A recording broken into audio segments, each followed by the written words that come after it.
اعوذ باللہ من الشیطان الرجیم بسم اللہ الرحمن الرحیم رب اشرح لی صدری ویسر لی امری واحلل عقدۃ من لسانی یفقہوا قولی۔ السلام علیکم ورحمۃ اللہ وبرکاتہ۔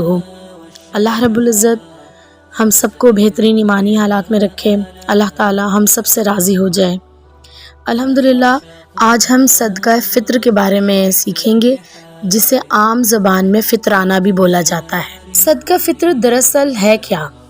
صدقہ فطر سے مراد ہے کہ رمضان کے آخر پر نماز عید سے پہلے جو فطرانہ ادا ہوتا ہے، جو رقم ادا ہوتی ہے یا جو جنس کی صورت میں ہم ادا کرتے ہیں، اس کو صدقہ فطر بھی کہتے ہیں اور فطرانہ بھی کہتے ہیں۔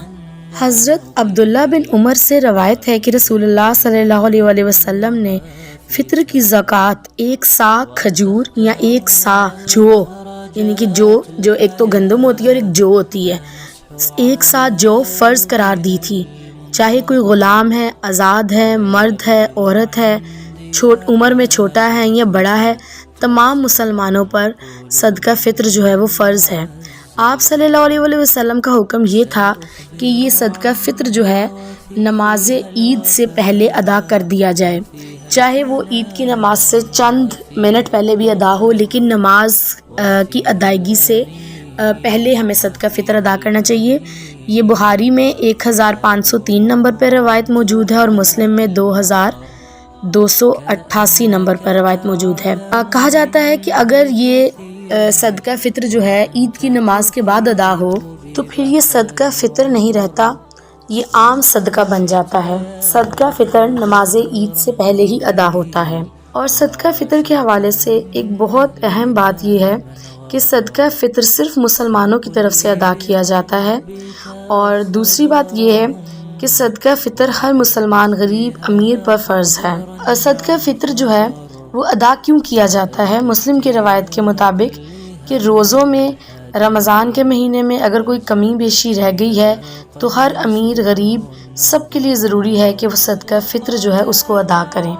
صدقہ فطر ادا کرنے کا جو مقصد ہے وہ یہ ہے کہ جو لوگ اپنی غربت اور کم یعنی کہ فائنینشلی سچویشن جن کی بہتر نہیں ہے، اس وجہ سے عید کی خوشیوں میں شامل ہونے کی اگر طاقت نہیں رکھتے، تو صدقہ فطر جو ہے ایک مسلمان کا دوسرے مسلمان پر احسار ہے کہ وہ اس کو اس قابل بناتا ہے کہ وہ عید کی خوشیوں میں سب مسلمانوں کے ساتھ برابر کے شریک ہو سکیں۔ اور صدقہ فطر جو ہے اس کے بارے میں یہ ہے کہ عید کی نماز سے پہلے تو ہم نے ادا کرنا ہے، لیکن اگر ہم عید سے 2 دن پہلے، 3 دن پہلے، 4 دن پہلے ہم اس کو ادا کر سکتے ہیں جب بھی ہمیں مناسب وقت ملے۔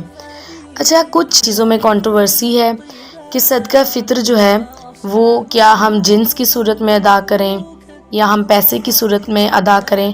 تو اس کے حوالے سے دیکھتے ہیں کہ افضل صورت تو یہ ہے کہ ہم اس کو جنس میں ہی ادا کریں، جیسے کہ غلہ دے دیں، گیہوں، چنے، جو، مکئی، چاول، باجرہ وغیرہ، یا کھجور یا منقع، یا جو بھی ہم روزمرہ زندگی میں جس طرح سے بھی اشیاء کا استعمال کرتے ہیں اس کے لحاظ سے ادا کیا جائے، اور اس کی مقدار جو ہے ایک فرد کے لیے 1 سا ہے، جو آج کی زبان میں تقریباً جو ہے وہ 2.5 کلو کے برابر ہوتا ہے۔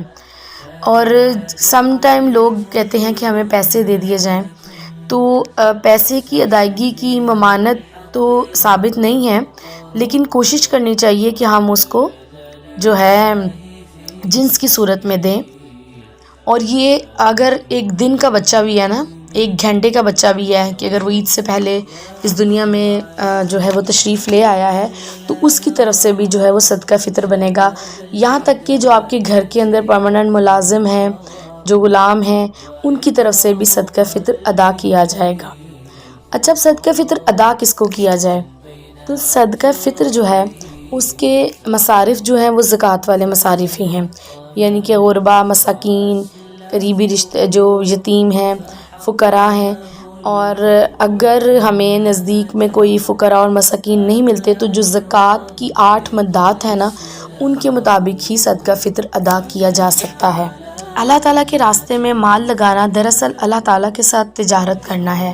یہاں یہ بات سیکھنے کی ضرور ہے کہ جس طرح کا کوئی انسان کھانا کھاتا ہے اس کو اسی طرح سے صدقہ فطر جو ہے وہ نکالنا ہوتا ہے۔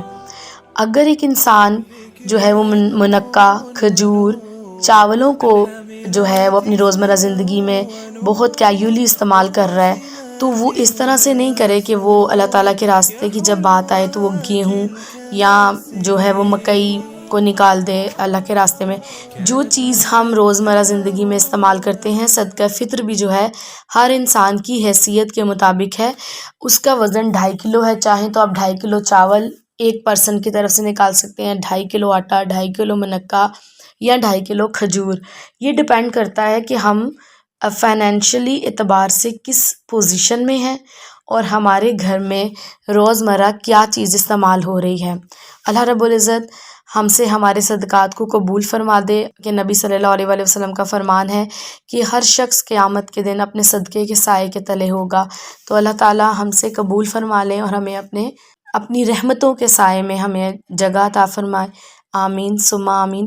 سبحانک اللہم و بحمدک نشہد ان لا الہ الا انت نستغفرک و نتوب الیک۔